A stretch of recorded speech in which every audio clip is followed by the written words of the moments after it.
대목이 심상치 않은데요. 싸가지론과 막말론의 결과는 각각의 대상자가 있다는 뜻인데 주인공이 있고요. 일단 다음 준비된 어떤 영상 속의 모습이 있는데 여기는 이 두 인물이 동시에 등장합니다. 보겠습니다.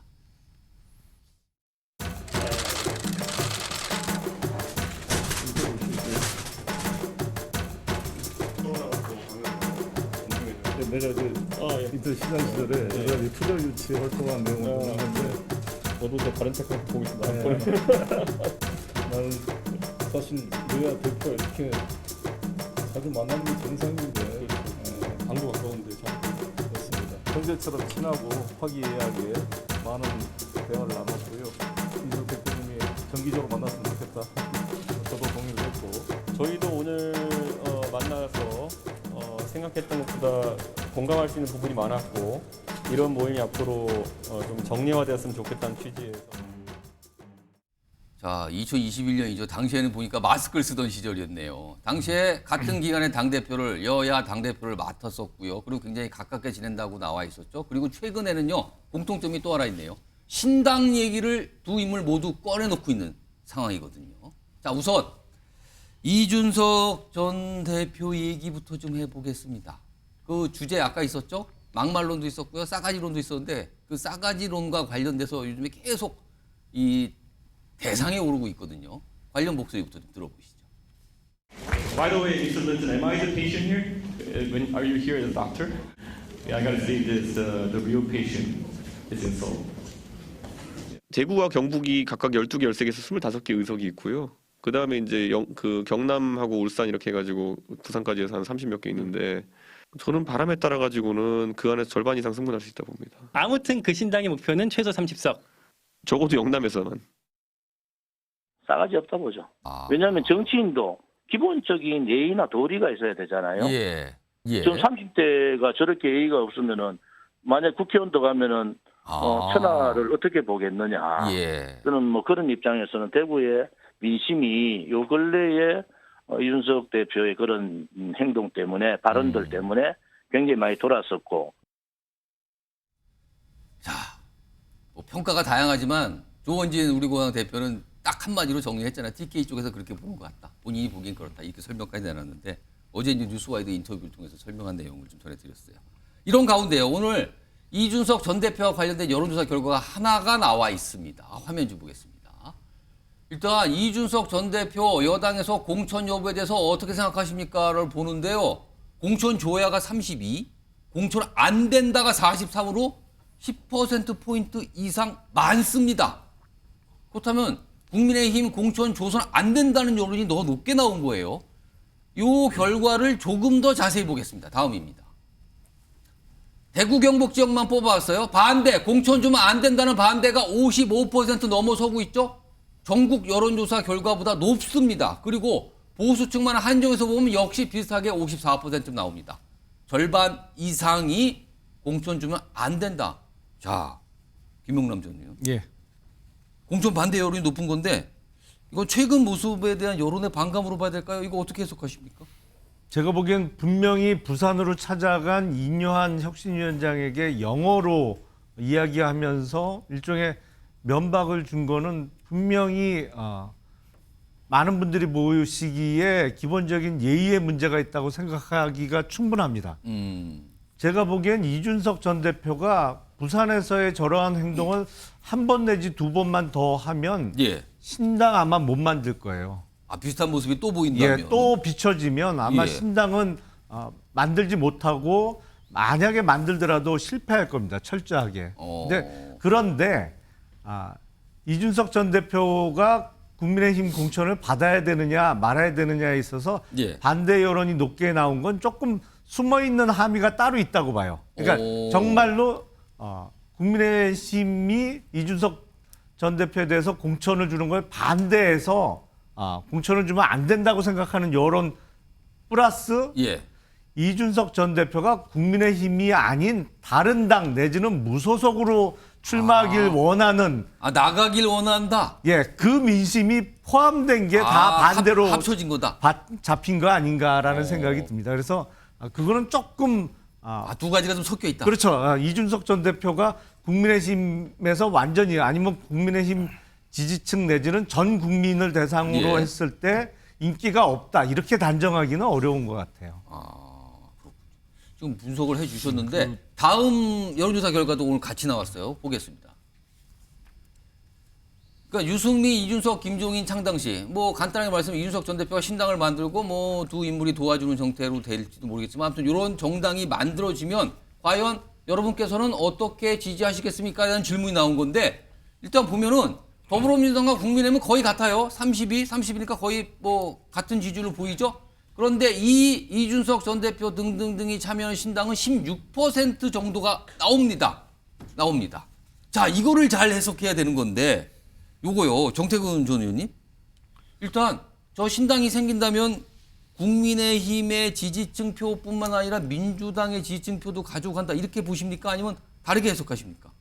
일단 지금 아직 만들어지지도 않은 당이 16%를 나온다는 건 엄청나게 나와요. 그 자체가 일단 보통 우리가 신당을 만들게 되면은요. 예.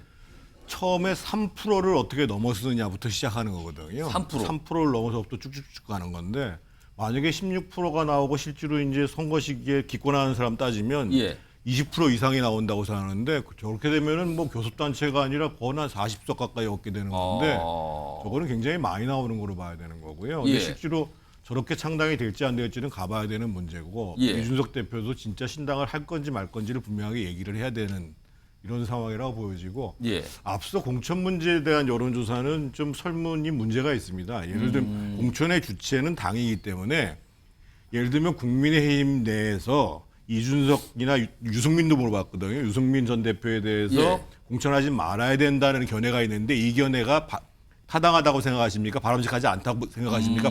이렇게 물어봤어야지 맞는 거거든요. 좀 더 구체적으로 물었을 때. 그런데 어쨌든 아니요. 질문의 방향이 잘못됐다는 거예요. 그래서 조금 설문 설계가 굉장히 좀 문제가 있는 조사인데 그럼에도 불구하고 제가 주목하는 건 뭐냐면요.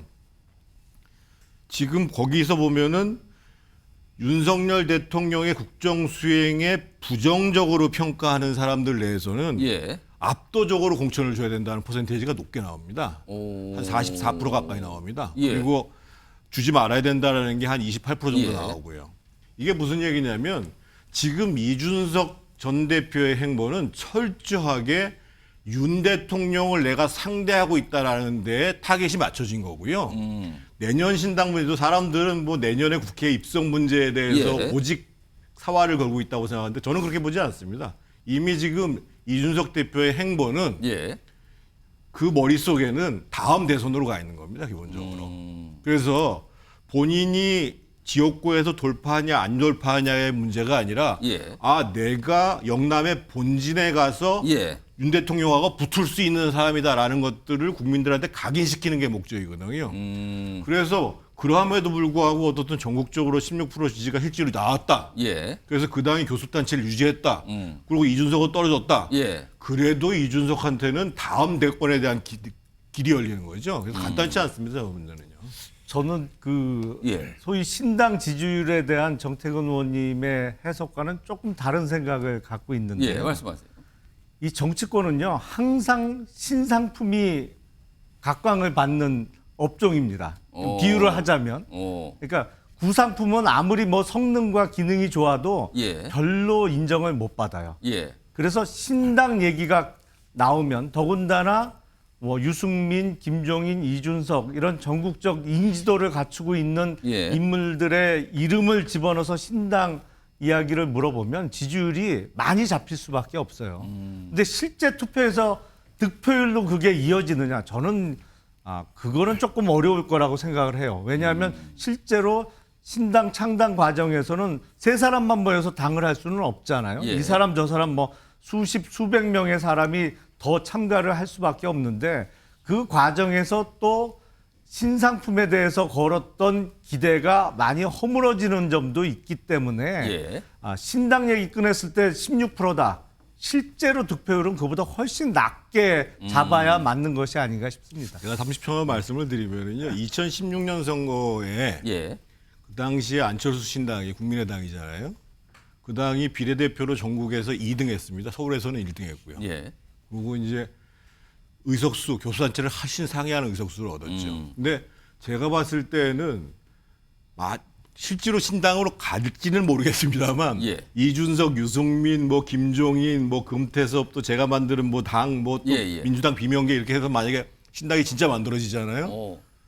지금 상황은 그때 2016년 상황보다도 훨씬 더 신당에 유리한 상황으로 갈 겁니다. 두 분이 지금 다 여권에 계시지만 전망이 아주 다르거든요. 자, 그럼 이쪽으로 와서 김수수 전 총장님. 아까 신당 지지율 저기 나왔단 말이에요. 근데 민주당 표도 좀 잠식을 할 거라고 보십니까? 지금 현재 그렇게 나오네요. 통계가. 예를 들면 이제 크게 한국은 50대 50의 진보 보수가 나뉘는데 예. 보수에는 다시 30%의 이 정통 보수가 있고 중도 보수가 한 20% 있거든요. 예. 민주당도 마찬가지로 전통적인 진보를 지지하는 예. 세력이 한 20, 오히려 중도 진보가 30을 차지하고 있습니다. 그러니까 여러분 정통적 진보랑은 정의당이라든지 이렇게 조금 더 예. 더 레디컬한 쪽이 이제 가지고 있는데 그런 측면에서 지금 보면 민주당의 지지는 한 30 지금 나오지만 이 일정 부분이 예. 이동을 해서 같이 16%에 저 좀 포함되어 16% 있다. 안에는 민주당으로 올 게 저를 가 있다 지금. 예, 맞습니다. 당연히 우리 한국 사회에 이제 중도층이라고 하는 영역이 있는데 그 영역을 좀 뺏어가는 건 틀림없고요. 예. 지금 현재 지금 체제는 만약에 이제 선거법이 그대로 선거가 된다면 연동형이라 각자의 어떤 정치적 그 이념적 정책적 색깔에 따라서 좀 투표 가능한데 예. 만약에 이게 이제 정치권에 지금 뭐 여야가 단합을 해서 병립형으로 옛날 4년 전으로 돌아간다면 예. 뭐 양당이 이제 독점하는 형식이 되니까 이 독점 구조가 될 때는 오히려 반독점을 내걸고 양당 심판을 내걸는 제3정당이 더 부각될 수도 있다. 예. 2016년에 국민의당 안철수보다 더 돌풍을 일으킬 가능성도 있고 지금 현재 저 통계가 그걸 보여주고 있다 저는 그렇게 생각합니다. 이준석 전 대표와 관련된 전망은 뭐 스스로 내놓지만 정치국에서 지금 두 분 말씀 들어봤지만 많이 좀 갈리기도 있고 아직은 모르겠습니다. 그 그림에서 아직 명확하게 뭘 정한 건 아닌 것 같거든요. 자, 앞서 첫 번째 나왔던 영상에 등장했던 또 다른 분 송영길 전 대표 있죠. 관련 영상도 준비되어 있습니다. 보시죠. 이런 건방진 놈이 어디가 있습니까? 이 어린이가 와가지고 국회에 와서 이 300명 지보다 인생 선배일 뿐만 아니라 한참 검찰 선배들을 조롱하고 능멸하고 이런 그대로 놔둬야 되겠습니까? 이게 내가 이 물병이 있으면 물병으로 머리를 던져버리고 싶은데 말이에요. 저는 이게 꼰대라는 말을 좀 붙이는 것도 부적절할 수 있겠다라는 생각이 좀 들었어요. 그냥 인간이 좀 덜 되는 거 아닌가 하는 생각이 들 정도였거든요. 2021년 4월에 당대표 출마 선언할 때 꼰대 정치를 극복해야 한다고 본인이 말씀을 하셨는데 맞아요. 그렇죠. 근데 민주당이 꼰대 정치를 극복하지 못했음을 스스로 좀 증명하신 것 같아요. 그러니까 어린 X 뭐 이런 표현 등 건방진 X 뭐 이런 것 때문에 지금 그런 건데 김종욱 전 행정관 송길 전 대표 어떻게 보고 계십니까 요즘에? 좀 걱정스럽습니까? 아니면 이해됩니까? 일단 그 말씀 드리기 전에 예. 유호정 의원께서는 좀 정의당을 더 먼저 걱정하셨으면 좋겠다 이런 말씀. 정의당 상황도 좀 만만치 싶고요. 않다 예. 지금. 예. 왜냐하면 뭐 자당이 살아야지만 그런 힘을 가지고 국민에게 호소할 수 있는 측면이 분명히 있기 때문이라는 말씀을 예. 드리고 뭐 이리 했건 저리 했건 그 공당의 전직 당 대표께서 예. 이런 말을 하시는 거는 국민들이 듣기에는 예. 좋지 않은 이야기겠죠. 뭐 어린 놈 이런 얘기 같은 게 좋지 않을 거라는 생각이 분명히 들긴 합니다만 좀 상황은 좀 봐야 될 것 같아요. 그 상황. 그러니까 일단 기본적으로 송영길 전 당대표 입장에서는 한동훈 법무부 장관이 계속 이래 왔다라고 생각하는 거예요. 뭐 아시겠습니다만 야당 당대표를 범죄자 취급하고 국회에 와서 부스럭이라고 얘기를 하면서 공개적으로 특정 의원이 범죄자인 것처럼 예를 들면 얘기하고 또 앞에 있는 한 20-30명의 의원들이 범죄자인 것처럼 얘기하는 이런 행태들은 예. 법무부 장관으로서 하지 말아야 될 행동이라는 생각이 분명히 있었던 것이고 그런 측면에서 한동훈 법무부 장관에서 이렇게 좀 구현이 계속 쌓였던 거라는 생각이 드는데 이날은 어떤 거였냐면 송영길 당대표가 발언하기 바로 직전에 변희재 대표가 예. 태블릿 PC 조작 문제를 먼저 얘기한 거예요. 그 문제를 얘기하면서 그 문제 관련해서 본인의 증거를 쭉 얘기하고 있었고 예. 이미 송영길 전 당대표랑 변희재 대표 같은 경우는 많은 얘기를 나눠서 실제로 증거 조작이 있었다고 생각하는 상황이 분명히 있는 겁니다. 예. 이 두 사람은. 그러니까 아니 범죄자라고 비판하는 사람이 따지고 보면 본인도 범죄자인데 어떻게 그런 얘기를 할 수 있어라고 하는 과정에서 나온 얘기거든요. 예. 그러니까 이제 과정에 대한 설명을 하는 겁니다만 우리 정치가 건강하게 가려면 예. 이런 내용에 대해서 정제된 발언을 쓰는 게 좀 맞다고 생각이 들고 송영길 전 당대표께서도 이러이런 저간의 상황으로 얘기는 했으나 예. 거기서 예를 들면 뭐 어떤 뭐 이런 거나 아니 물병을 예. 이런 거는 제가 볼 땐 본인이 좀 잘못한 발언이라고 공개적으로 말씀하실 좀 필요가 있다는 생각이 들어요. 송영길 전 대표가 이제 막말 비난 발언 때문에 논란이 됐는데 여기에 더해서 최근에는 신당 얘기, 그것도 비례대표 전용 비례대표용 신당 얘기를 꺼내놨거든요. 당에서 이거에 대해서 조금 걱정을 하는 듯한 목소리가 나왔습니다. 들어보시죠. 과연 이게 본인이 얘기하는 검사 독재를 갖다 종식시키기 위해서 또 현 정권을 견제하기 위해서 야권이 승리해야 된다고 하는 그런 생각이 있다면은 좀 뭐 여러 가지 좀 잘 고려했으면 좋겠습니다. 좀 신중하게 하시길 좀 부탁드립니다. 과연 그 신당 창당이 민주당을 비롯한 야권의 승리에 도움이 될는지 더 좀 고민을 해봐야 될 것으로 보고 있고요. 김준선 총장님, 그러니까 이 정성호 의원 얘기는 글로 가시면 안 될 것 같은데요. 도움 안 됩니다. 좀 그만두시면 좋을 것 같습니다라는 얘기인데 진짜 송영길 전 대표 그만둘까요? 지금 현재는 뭐 엄밀하게 어쨌든 무소속인데 예. 탈당을 해서 그런 상태에서 본인이 이제 검찰로부터 부당한 수사를 계속 받고 있다고 생각하니까 점점 이렇게 이제 흥분을 좀 하신 것 같아요. 예. 그러니까 유명한 영화의 대부에 보면 그렇게 나옵니다.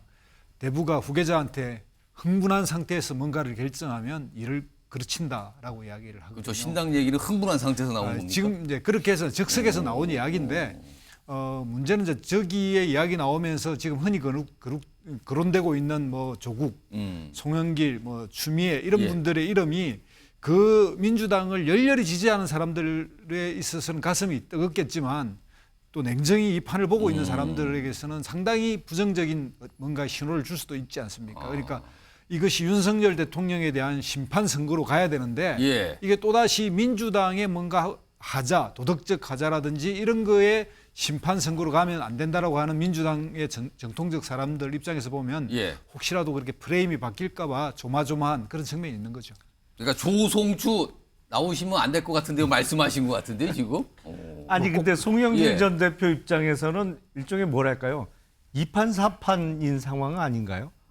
어쨌든 지금 전당대회 돈봉투 사건으로 탈당을 해서 무소속인 상태인데다가 지금 있는 소위 준연동형 비례대표제의 선거법이 바뀌지 않는다면 이게 여야 합의가 안 돼서 안 바뀔 가능성이 점점 높아지고 있는데 지난 2020년 총선에 소위 조국 수호당이라고 칭해졌던 그게 뭐였죠? 열린민주당인가요? 열린민주당인가요? 예, 뭐 그런 식의 정당을 만들어서 다시 원내에 진입하기 위해서는 극렬 지지층에 대한 호소를 해야 되는 상황이고 그렇다 보니까 뭐 비속어 내지는 아주 강한 표현을 사용해 가면서 노선을 분명하게 하는 그래서 조국 수호를 내세워서 의석을 확보했던 그 전략 비슷한 것을 지금 쓰고 있는 거 아니냐. 마치 벼랑 끝 전술 아니면 뭐 이도저도 안 되면 2판 4판인데 뭐 이런 상황에 놓여 있는 거 아닌가라는 생각이 듭니다. 근데 막말 관련해서 제가 한 말씀만 좀 드리면은요. 싸가지가 없는 거는 그 뭐 개인의 인성의 문제라고 볼 수가 있고 막말은 말의 폭력을 동원해 가지고 상대방을 타격을 하는 거거든요. 그래서 정치인들이 막말하는 거에 대해서 우리 국민들이 너무 관대하신데 저는 앞으로 정치인들이 그리고 상당한 이 권한을 갖고 있는 사람들이 막말하는 거에 대해서 정말 국민 우리 시청자 여러분들께서도 냉정하게 평가하고 경고를 보내야 된다고 봐요. 그러니까 정치라는 게 말의 언어인데 말을 가지고 폭력을 휘둘러 가지고 그것도 공개적인 자리에서 저렇게 하면 안 됩니다. 아무튼 최근에 뭐 논쟁적 인물이랄까요? 두 인물 좀 다뤄봤고요.